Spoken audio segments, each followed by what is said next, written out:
Sebenarnya berat untuk bilang ini, akan tetapi sepertinya kita sudah siap-siap harus membuat ucapan selamat kepada Arsenal yang akan segera menjadi juara Premier League.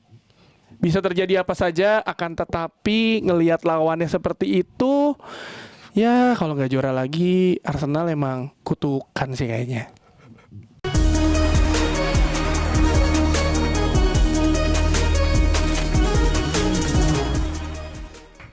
Welcome to Box Football Show. Suara abis nih, teriak-teriak.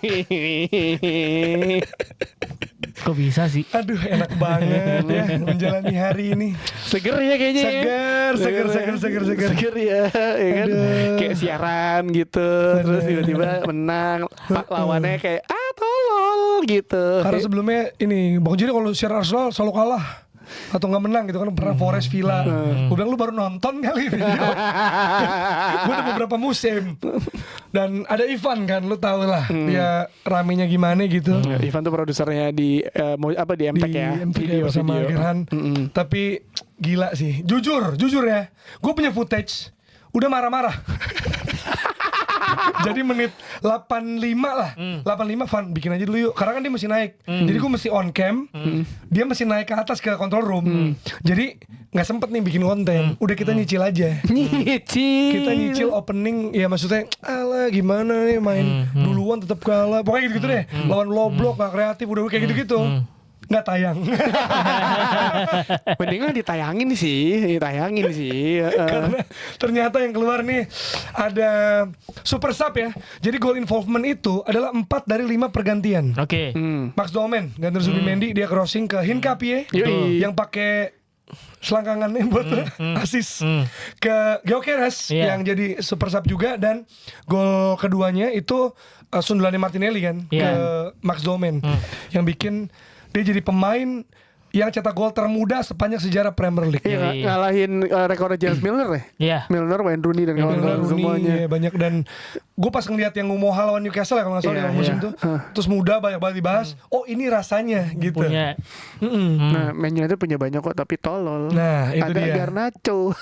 Tapi gimana menurut teman-temanku yang lagi happy juga ini? Iya, tapi kalau ngelihat pertandingannya sebenarnya fair enough di babak ngelihat Everton mereka nggak main buru-buru, mereka nyerang. Mereka nyerang. Ada yang si McNeil ya yang tendangannya kena tiang, terus juga peluangnya ada.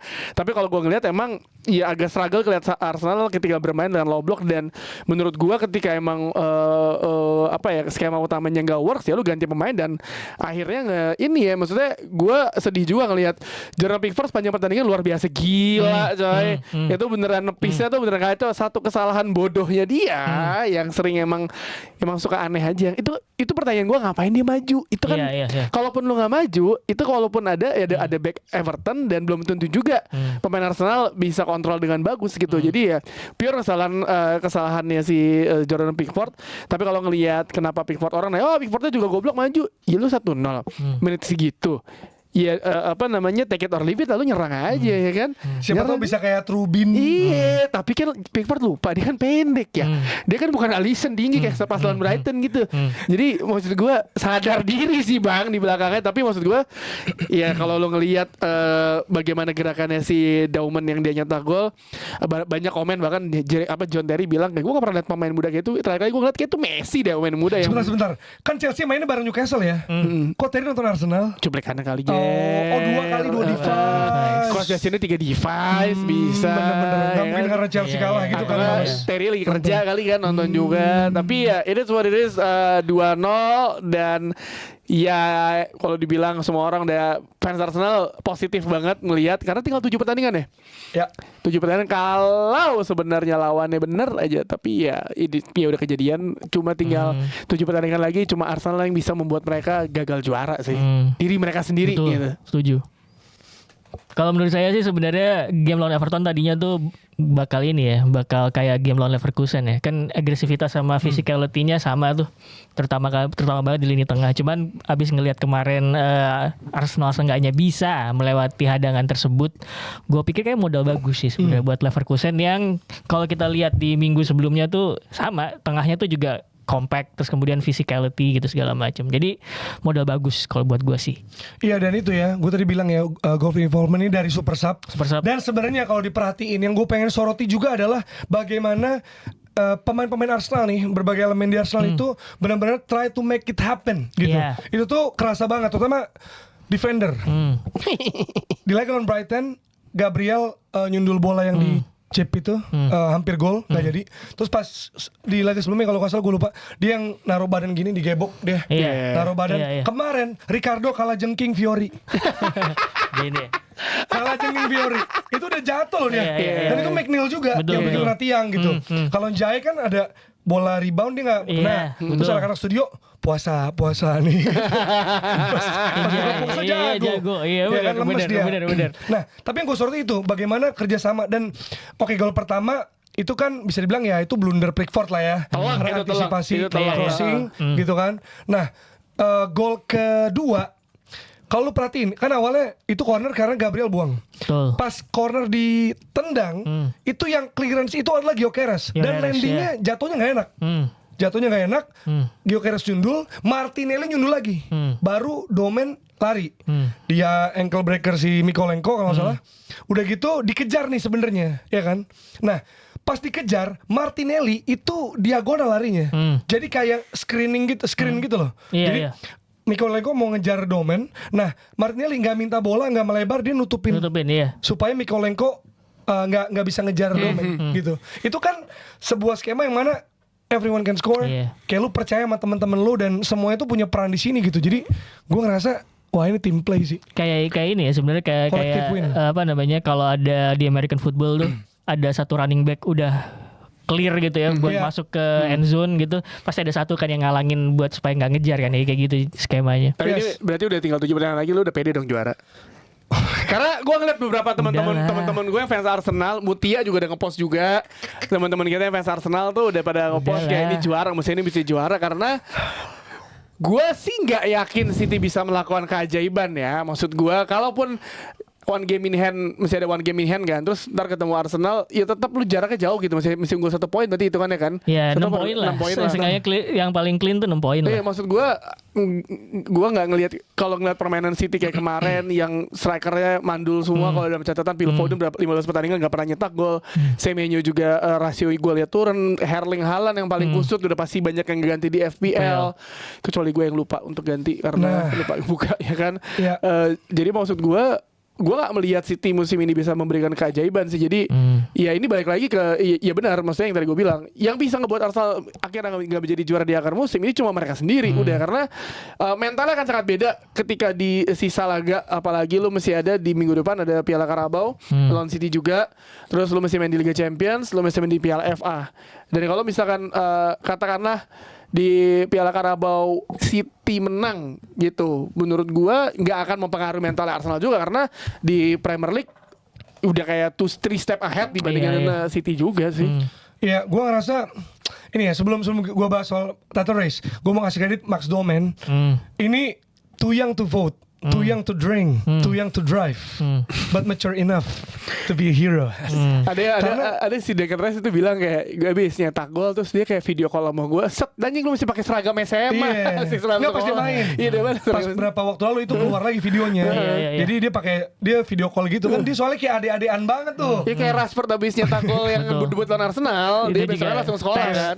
Tes. Jadi ini orang memberi warna beda. Karena gue bisa bilang pas Max Domen masuk, dia pemain terbaik sih. Jadi secara peluang segala macam dia main cuma 16-17 menit tapi ngasih dampaknya tuh lebih besar dari yang udah di lapangan. Karena sebelum pertandingan gue tahu pasti Arteta mikir rotasi. Melawan Leverkusen belum tentu aman gitu ya. Dia taruh Havertz di depan, Gyökeres enggak. Madueke taruh kiri. Ya kan? Saka sama Eze 4-4-nya enggak workout. Enggak ngasih warna lain, apalagi kita tahu Everton 8 pemain, 9 pemain ditaruh di situ. Tukang pukul semua. Tanpa Tarkowski loh padahal. Sebenarnya sih yang gue lihat even dari pre-season ya, yang lo di Singapura kan dia juga main kan ya. satu hal yang paling menonjol dari dia kan kemampuan 1v1-nya kan. Yes. Satu lawan satunya gitu, dan menurut gua ketika menghadapi tim yang low block, lo punya pemain yang bisa 1v1 dan pede sama kemampuan dia 1v1 itu bisa narik pemain ke arah dia. Sebenarnya itu salah satu keunggulan yang menurut gua. Makanya kemudian gak heran kalau lo bilang dia paling menonjol gitu ketika masuk gitu. Jadi itu sebenarnya secara teori gitu aja gitu. Kalau lu low block, lu punya pemain yang bisa 1v1, udah mainin aja. Plus gitu. semua pemain si Everton gue udah yakin bertahan tuh lebih capek dibanding menyerang gitu. Lu bertahan konstan selama 90 menit terus udah digempur, dan ketika lu kebobolan 1 dan gue yakin Everton tuh ngincer imbang di Emirates. Dan kalau ketika kebobolan 1 buyar tuh semua rencana lu, karena ya lu di luar dari skema, satu pemain melakukan kesalahan, dan itu udah capek juga. Mesti berpikir juga mungkin skemanya Everton lu fisikal banget dan itu capek banget. Apalagi lawan Dortmund baru masuk fresh, lu cepet banget. Ya udah bubar lah lu semua. Iya, jadi gua ngerasa apa ya, si pemain-pemainnya Arsenal ini, mereka tadi kan gue bilang udah saling kerjasama, ya udah saling itu, dan Arteta juga tahu gimana ya, orang banyak melakukan dia segala macam, menjelek segala macam, tapi kenyataannya ini hal yang dibutuhkan gitu. Maksud gue ada proven winner juga. Gyökeres kan ada video yang dia bawa piala itu tuh di Sporting, Declan juga menang. Terus si siapa Nketiah juga di Leverkusen, dan kemarin Timber cedera sempat tegang gue karena Mosquera taruh di kanan, cuma ternyata ya dia bisa rapat kayak cenderung 3 back sih gitu, dan Calafiori juga sekali main bagus. Jadi kalau tadi kita ngomongin soal title race gitu ya sama City, kan gue bilang di laga sebelumnya lawan Brighton yang dicengin banyak orang termasuk Hurseler yang akhirnya minta maaf, gue mulai timbul keyakinan, belum pasti ya, nggak ada yang pasti, Kenapa sih gak mau yakin? nggak ada yang pasti dunia, tapi gue mulai timbul keyakinan karena 3 hal. Apa? Yang pertama, dari laga pekan lalu lawan Brighton udah bisa main ugly win, menang. Lu kayak nggak ada serangan, suatu mereka satu aja cukup tapi menang. Itu satu. Lu tetap bisa squeeze result di saat kayak gitu. Termasuk ini. Lu bisa squeeze result di saat lu nggak punya kreativitas dan nggak bisa mengungkap pertahanan lawan. Itu kan satu hal yang penting. Betul. Ya kan? Terus yang kedua, gimana pemain-pemain ini tadi gue bilang begitu solid ya, bisa saling dukung satu sama lain, dan kayak mereka udah habis-habisan, pokoknya gue akan ngasih ini selebrasi bareng-bareng, pokoknya bener-bener kerasa banget lah. Bisa kayak Liverpool musim lalu juga, lu di akhir-akhir ketemu aja jalannya gitu. Yang ketiga, City nggak semengerikan itu so far. Itu karena dikejar City tuh takut, tapi ketika City-nya juga goyang beberapa laga terakhir, yang mana kita tahu dia juga punya catatan yang di babak kedua susah golin. Dan kemarin lawan West Ham juga, West Ham cuma bikin 1 shot 1 on target. City bikin 18, passingnya lebih dari 3 kali lipatnya gitu ya. Tapi expected goal cuma 1. Tapi lu mesti terima kasih sama mantan main Mavropanos. Mavropanos itu legend Arsenal, legend. Terima kasih. Alasan Wenger membeli Mavropanos itu ternyata untuk masa depan.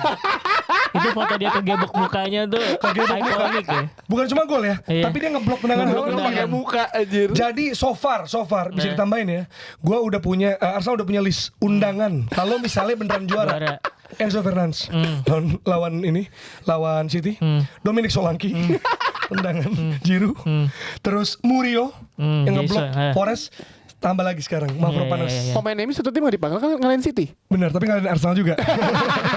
Jadi gak usah, gak jadi kalau nggak lebih cepat. Tapi ya benar, maksudnya musim ini menurut gua sampai akhirnya di game week ke-28 atau 29 itu tuh City tuh masih terlihat bisa mengejar, tapi pas gua ngelihat mereka imbang, terus susah nyetak gol lawan tim-tim kayak si West Ham, mereka juga cuma 1-1 gitu kan, dan sempat positif di awal. Bernardo Silva nyata betul golnya bagus banget ya.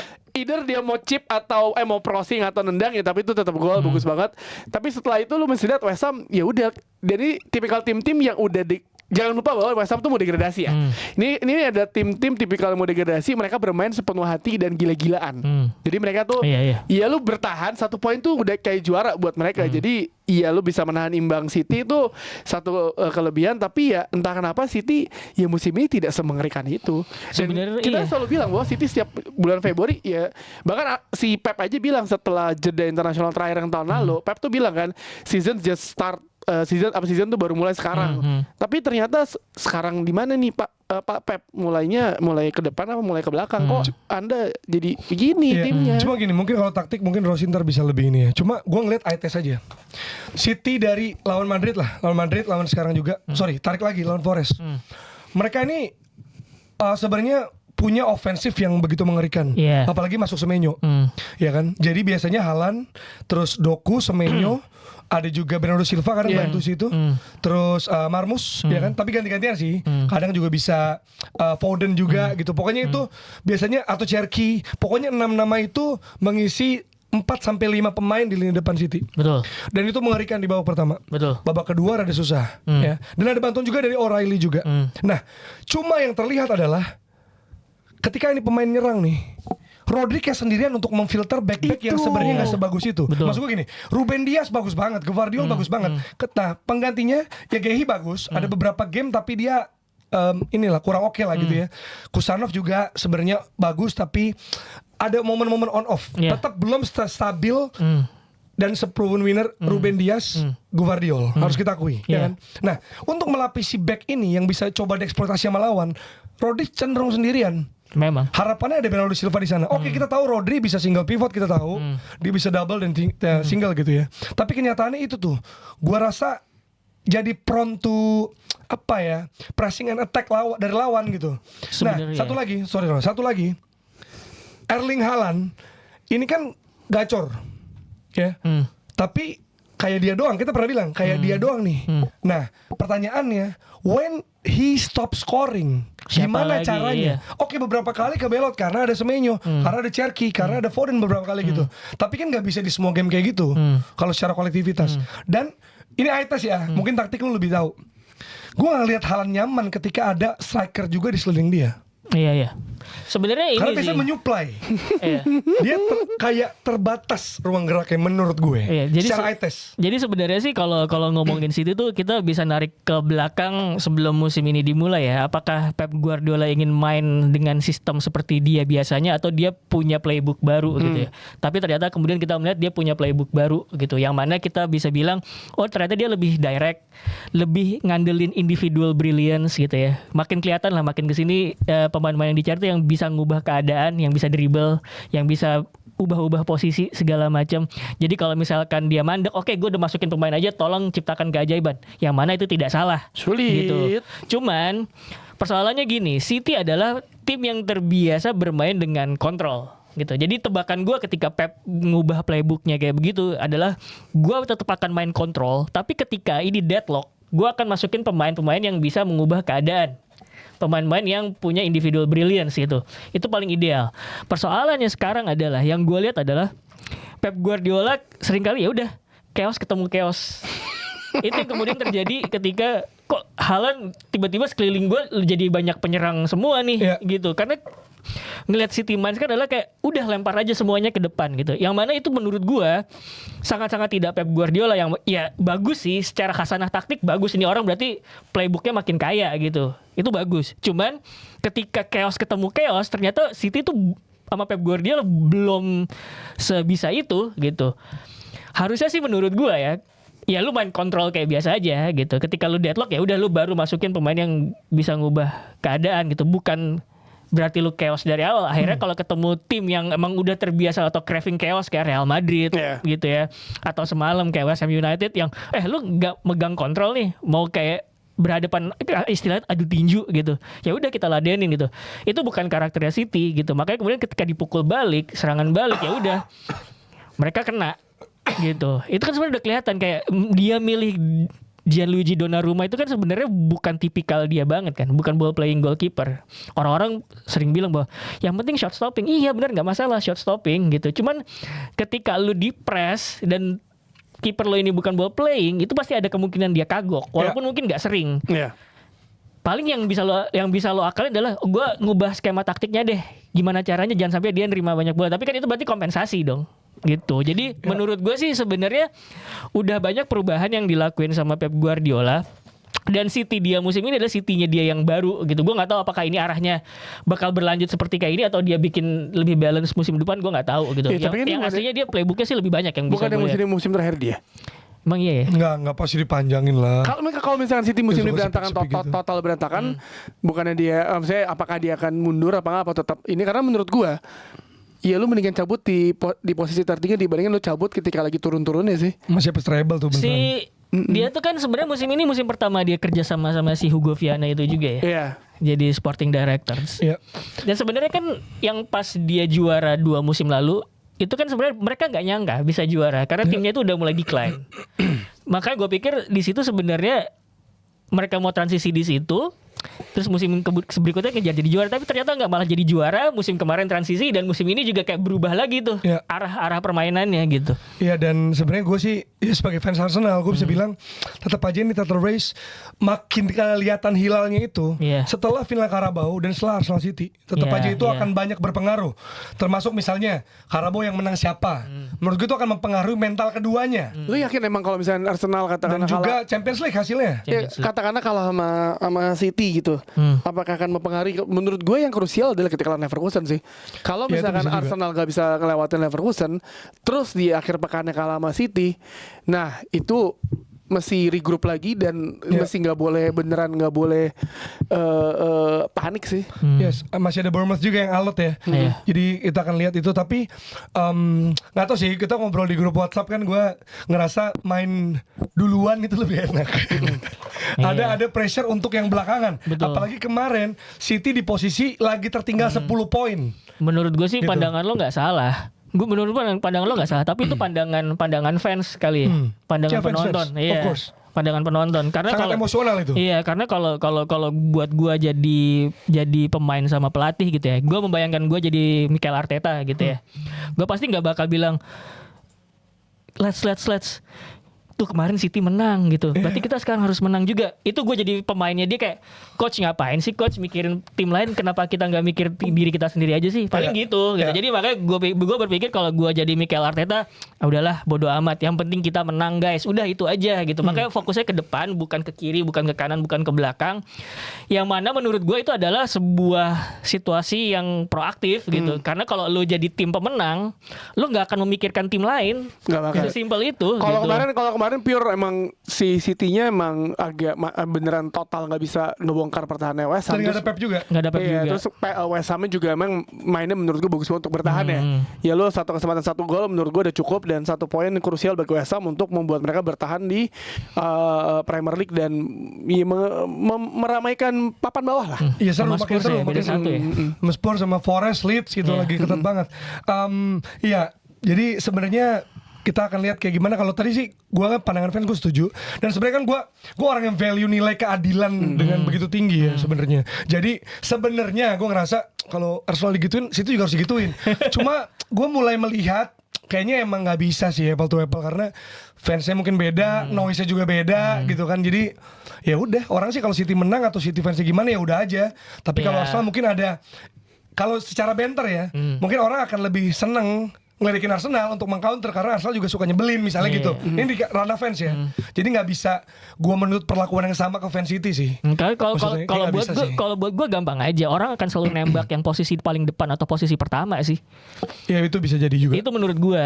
Karena kayak misalnya number one versus everybody gitu kan. Iyalah, emang they gitu. want to dethrone emang the king gitu emang kan. kayak begitu udah pasti siapapun yang di atas gitu. Jadi menurut gue ini sama perkara bottled itu kan sebenarnya lu ada di depan, udah dikit lagi jadi juara kesandung gitu loh. Maka kemudian City nggak bisa dibilang bottled karena dia di belakang gitu. Perkara begitu doang sebenarnya perspektif ya. Plus Arsenal juga bertahun-tahun urutan 2 mulu. Jadi itu yang bikin warga tuh demen banget ngetikan Arsenal. Benar. Dan ada juga omongan di Twitter, katanya satu-satunya alasan Arsenal bisa juara musim ini, mungkin ini menambahkan alasan tadi ya, selain 3 yang gue bilang, adalah karena musim ini sisa 8 pertandingan. Karena kalau masih panjang, King MU akan melongsorkan. Sorry banget. Untung ya. Sorry banget. Kalau liga dimulai dari Michael Carrick masuk, United pertama. Sorry banget. Iya, secara statistik iya. Iya. Sorry banget. Carrick sejak masuk dia MU nomor 1 secara poin dan dia manajer keempat dalam sejarah Premier League yang menang di 6 laga kandang. Sorry banget. Karena dulu Old Trafford tuh jadi gampang banget dibobol. Iya. Iya. Bahkan zamannya Ole pun lebih banyak rekor kemenang di tandang dibandingkan di kandang. Jadi emang menurut gua mengembalikan marwah seremnya Old Trafford, dan jangan lupa udah disolatin. Nah, Udah disolatin. itu dia. Dan juga bisa membuat beberapa pemain makin ke unlock. Udah jago makin ke unlock. Casemiro jago, tapi dia bisa bikin 7 gol. 7 gol di musim ini lebih banyak dari catatannya di Madrid. Aduh, nggak ada Waldo lagi. Set Ya, piece 6 coy. gol. Walaupun template juga ya. Template-nya juga. Karena kalau lu bilang bahwa oke, Arsenal set piece FC, Man United set piece 16, berarti 17 gol musim ini. Man United nyetak gol dari set piece, di mana itu tinggi banget buat Man United yang musim-musim sebelumnya kalau corner mah gue kayak lah palingan juga kemana ya bola, dan jadi salah satu senjata mematikan. Dan menurut gue pertandingan kemarin itu lu mesti sadar bahwa Man United itu kebanyakan slow living ya. Ini tim kayak Slow living. gue aja lupa kalau ada klub nama Manchester United. Ini ya main kalau mau aja. Iya, gue kaget para pemain mesti inget jalan ke Old Trafford gitu ya. Kayak tiba-tiba, ada nih tim gue main ya kan. Iya. Dan benar kan dibahas episode kemarin bahwa nanti setelah ini lawan Bournemouth juga mainnya Sabtu dini hari. Pas lagi puasa lu jadi kayak anjing, tapi karena lagi lebaran tuh ya. Ya lagi lebaran, jadi kayak anjing lo Man United ya. Kalau kalah masa konten gue lebaran marah-marah anjir ya kan. Terus Habis itu libur lama 2 pekan untuk international break. Habis itu Piala FA. Lu libur lama banget anjing. 24 hari. 24 hari. Jadi maksud gua, Slow living. lu bisa lihat kemarin, gue tuh bilang di X atau Twitter, gue bilang ini Man United 10-15 menit pertama palingan manasin mesin nih, jogging, dan lawan Palace itu kebobolan di 10 menit pertama kan, di mana mereka kaget, kagok semuanya. Jadi kalau lawan Man United apalagi Bournemouth nanti ya, cepetan nyentak gol di 10 menit pertama karena itu lagi pemanasan. Nah, Lagi jogging kecil, Dalot jogging ke depan, bola kerebut, dia jogging bang. Dapat peluang depan gawang, bola ke atas 2 kali, di yang kedua disundul. Hebat. ya, dan ini narasi semua di sosmed gue lihat itu tentang Bruno Fernandes. Ya memang. Ya, bagaimana 16 assist dia ngelewatin David Beckham di tahun 99-2000 dengan 15 assist ya. Dan dia on course yang benar juga untuk nyamain atau melewati Thierry Henry 20 assist di 2003 dan KDB waktu 2020 ya kalau nggak salah. Premier League doang nih ya. Premier League doang. Ya iyalah, nggak main tempat lain. Iya benar. Tapi memang itu ya 11 dari 16 itu dari corner. Dari set piece ya. Walaupun kok Barkley yang dapat bonus poin ya. Maksudnya di FPL harusnya Bruno dong, kapten gua tuh. Gue vice captain, anjing kapten gue mesti Haaland. Bruno kalau di Old Trafford gila sih, apalagi Carrick ya. Tapi ya itu maksud gue. Tapi gimana, banyak narasi Bruno pemain terbaik musim ini. Gue sih. Gue iya. Lu iya. Gue iya. Non winning Ya, tim. sulit Non winning nih. tim ya. Maksudnya Karena Declan. kalau Gabriel Declan. kayak yang lo bilang, Arsenal itu banyak yang nge-carry sebenarnya. Declan Rice tapi. Iya tapi Declan. Iya, tapi yang tadi bilang kan Arsenal tim salah satu tim itu bermain ya lu nggak ada Kolektif ya, nggak ada yang mendominasi siapa. Kalau di Man United tuh lu tutup mata anjing kalau nggak ada Bruno, kayak Van Foot. Lu ingat Bruno nggak main 2 pertandingan? Van Football anjing. Iya makanya itu beneran. Masa impactnya secara impact ya. Tapi kalau player field gue nggak, gue belum tahu siapa. Gue beneran gue nggak tahu karena Tapi mungkin PFA footballer mungkin bisa ya. Bisa. Yang dipilih pemain. At least enggaknya tim terbaik masuk lah. Udah pasti. Tim terbaik masuk. Tapi kalau pemain terbaik itu menurut gua masih saingannya ya masih ada tim-tim lain yang bisa. Makanya jangan lupa tim-tim kayak misalkan Newcastle, terus juga Aston Villa, Chelsea kan juga ada pemain-pemain yang sangat menonjol juga kan. Persoalannya tuh Bruno tuh dimainin di posisi apapun, di playing sekalipun perform itu aja Jer udah. Iya. Menurut gue tuh. Dan Chelsea kalau nama Newcastle ini juga nggak banyak yang bisa diceritain juga sebenarnya. Kayaknya ya mungkin dari POV fans Chelsea, tapi ya koordinasi lini belakang itu lagi pasti masalahnya. Dan garis offset kan nariknya nggak lurus tuh ya kayaknya. Betul. Karena itu kan terjadi si Chalobah ya? Iya, terus ngoper kan ke Gordon golin Joe Willock. Iya sama ini menurut gue banyak buang peluang. Garnacho depan gawang bukan dari passing ke Cooper. Iya, itu banyak momen tidak bisa memanfaatkan momen itu loh. Bagi fans Chelsea, Man United udah kenyang ngeliatnya kayak gitu. Ya kan, tenang aja, sabar-sabar aja. Yes. Dan gue mulai merasa gue paham lagi kenapa Liverpool nggak suka, fans Liverpool nggak mau Arne Slot. Iya. Kan selama ini kan abis juara, terus sekarang 4 besar, nggak apa-apa dong. Enggak sih, gue mulai sebel karena Gimana Ekitiknya ya? salah, dicadangin. Ya. Mungkin katanya puasa kali, kata Iya, Patra iya. gitu, daripada aus Jer gitu, kurang Soboslai. tidur. Iya kan? Si Ekitika salah, nggak main kan di awal. Soboslai. Iya, Soboslai free kick bagus emang. Maksud gua Gakpo Iya. tetap depan dia. Iya. Striker maksudnya ada beberapa striker lain. Sama ini yang paling dipertanyakan tuh adalah lu punya Joe Gomez, lu punya Jeremy Frimpong. Lu lihat average position di right back itu Soboslai. Enggak, jadi gini. Udah gitu dia. Jadi gini, sebenarnya ketika fans mengkritik pelatih, itu kan mereka mencoba menganalisis via sebenarnya ini pilihan taktikal lu rasionalnya apa sih? Alasan lu mau mengambil pilihan taktikal ini apa? Kalau misalkan mereka mengira bahwa oh ya masuk akal, mungkin mereka akan memuji. Tapi kalau melihat gue nggak ngelihat ini rasional lo gimana? Kenapa lu punya Joe Gomez, lo punya Frimpong, tapi kenapa kemudian Soboslai yang bek kanan? Kalau alasannya adalah supaya Frimpong lebih ofensif, ya lo bisa gitu loh, maksudnya Frimpong lu kasih overlap aja biar Soboslai ke inside. Nah kan lu punya 4 orang pemain di belakang striker. Bisa Sayang, ngepin Spurs gitu kayak gitu. agak sayang ketika memainkan Soboslai di bek kanan tuh ngapain menurut gua, karena dia bukan di situ posisinya. Iya. Ya, terlepas dari apa namanya gol free kick bagus, tapi kalau gua ngeliat 20 menit terakhir tuh jual beli serangan sih Iya. iya, tapi kok pada lucu di depan gawang Makanya. semuanya. Tapi emang mereka juga kebobolan di menit 90 plusnya ini masalah banget. Masalah banget. Maksud gua mereka udah 8 game kan di musim ini kebobolan menit 90 plus. Jadi orang pakai Van Dijk atau siapa back Liverpool di FPL juga sebel termasuk gue gitu. Gue sih gak nonton sampai habis ya, pas bangun ya Richarlison lagi. Nah, tapi itu Maksud gua sebenarnya giveaway banget yo. Ini bulan Ramadan. Berbagi banget poin. Ya, tapi- Spurs kan kalah terus loh. Bukan ada sering gak ada. Nggak ada. Kalah terus Tudor. Dapat poinnya lawan Liverpool. Dan lawan City juga sebelum Nih. Tudor. Kita habis itu kalah lagi habis Sangat ini. Spurs banget ya. Tim gede diimbangin, tim kecil dibantai. Gue tuh sadar kenapa fans Liverpool marah-marah, Dr. Tirta, Ari Reds, Angga Enggok semuanya marah-marah, karena ada momen di mana Spurs cuma ada 2 back di belakang, pemain Liverpool ada 4 itu nyerang, gol kagak, emang udah lucu kayak lah ini bisa gol, terus udah nih ada lebutan di tengah bola fumble kemana-mana. Ujung-ujungnya Spurs. Nah, Spursnya juga tolol. Dapat bola, Xavi Simons sudah ke depan, keputusannya udah salah. Pokoknya emang nih 2 tim ini di 10 menit Ngawur terakhir ya. Lo kalau misalkan mau lihat epitome puncak kelawakan pertandingan tersebut 10 menit terakhir sampai injury time. Ya. Jual nyerang depan gawang, gak gol. Balik nih Spurs juga depan. Tengahnya tuh udah kayak dilewatin aja. Sebenarnya ini lu bisa lihat ada gap di antara backnya Liverpool sama tengahnya Liverpool. Itu kelihatan dari game sebelumnya tuh lawan apa ya gue lupa. Pokoknya sering lah ada gap di ruang itu ada gap, dan sering banget Spurs dapat bola di situ. Itu kalau tim yang dilawan Liverpool adalah tim yang lagi on form bisa gol itu. Tapi ya mereka dalam tanda kutip beruntung aja Spurs lawannya Spurs yang lagi jelek gitu. Benar, yang jelas squadnya nggak stabil, gairah energi juga nggak kerasa Nggak ada. banget gitu di situ ya, di eranya slot di musim ini gitu, dan ya sempat kalah sama Wolves juga. Dan orang kalau bilang Chiesa mau mengubah aja kalau cuma main berapa menit kagak bisa lah. Itu Nggak main bisa lu nyalain Chiesa, fisiknya lah nggak bisa jadi pembeda. masuk di menit 80 kayak Benjamin Iya. Šeško 75 gitu, kasih kesempatan. Ini apa?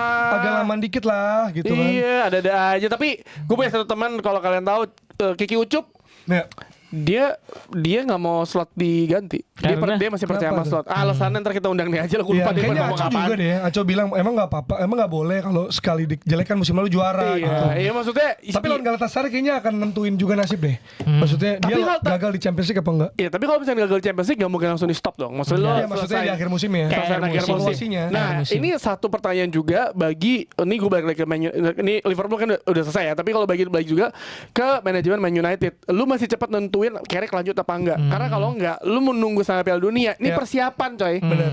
Persiapan nggak mungkin sebulan 2 bulan. Lu Nyusun masih tim, iya, lu masih transfer, selesai liga, lu kerja tuh di mana situ mulai kerja. Jadi kalau misalnya Liverpool mau memutuskan untuk udahin slot setelah liga berakhir langsung selesai, penggantinya udah ada, masuk persiapan. Begitu juga buat Manchester United. Begitu juga buat Tottenham Hotspur kalau mau Chelsea itu pertama masih Pak Ya. Rosenior udah nggak interim ya dia? Nggak, Rosenior itu dijanjiin kalau misalkan dia Chelsea masuk Liga Champion, dia tetap jadi pelatih Chelsea. Oh. Tapi kalau enggak, dia akan dilepas. Ya itu ada dari Premier League ya. Hasil dari Premier League ini cuma ada satu fakta dikit gue pengen bacain karena ini fakta mencengangkan. Forest main di 5 laga kandang terakhir bikin percobaan tembakannya 99, gol 1. Kacau. Forest kacau Forest. Oke, dari Serie A Napoli menang 2-1 lawan Lecce, terus juga Juve menang lawan Udinese 1-0. Como, wow. 2-1 menang lawan Roma. Ini rival juga ya di slot UCL. Sekarang mereka naik ke 4 kalau nggak salah. Dan di saat Inter ditahan imbang Atalanta 1-1, Milannya kalah lawan Lazio. Gue ngelihat tadi Panji Suryono ngepost langit secerah jersey Lazio ya. itu tuh sama kayak Bundesliga tuh kalau lagi Bayern lagi kepleset bawahnya Ya, sama, ini kayak ini. ya Bundesliga nih ngomongnya adalah Bayern imbang 1-1 lawan Leverkusen, 2 kartu merah buat Bayern, Nico Jackson sama Luis Diaz sama drama VAR. Dortmund yang menang 2-0 dan jadi 9 poin. Tapi ya Bundesliga maksud gua masih bisa kekejar lah. Iya, ini 9 poin sih. Maksudnya Dortmund memanfaatkan menang lawan Augsburg 2-0 karena Bayern imbang. Cuma masalah Bayern, ini gua gak tahu nih Bayang bahas apa enggak. Mereka empat-empatnya kiper cedera. Termasuk yang Bayern 2. Termasuk yang 2. Jadi Ulreich dia kemarin cedera lawan Leverkusen. Sven Ulreich ya. Ulreich lawan Leverkusen. Ya kan? lawan iya kan? Iya. Terus gak bisa main lawan Atalanta di second leg. Neuer emang udah cedera. Terus Urbik juga cedera waktu nabrak di first leg. Iya. Gitu. Bahkan kiper U19 yang Leon Klanak juga cedera. Akhirnya dia manggil backup goalkeeper di U19 namanya Leonard Prescott. 16 tahun ya. 16 tahun. Max Domain nih umurnya. Jadi cadangannya U19 loh. Karena kiper inti U19 cedera juga. Iya. Nah, ini apa? Tenang, jangan lupa Harry Kane bisa jadi kiper. Harry Kane pernah jadi kiper.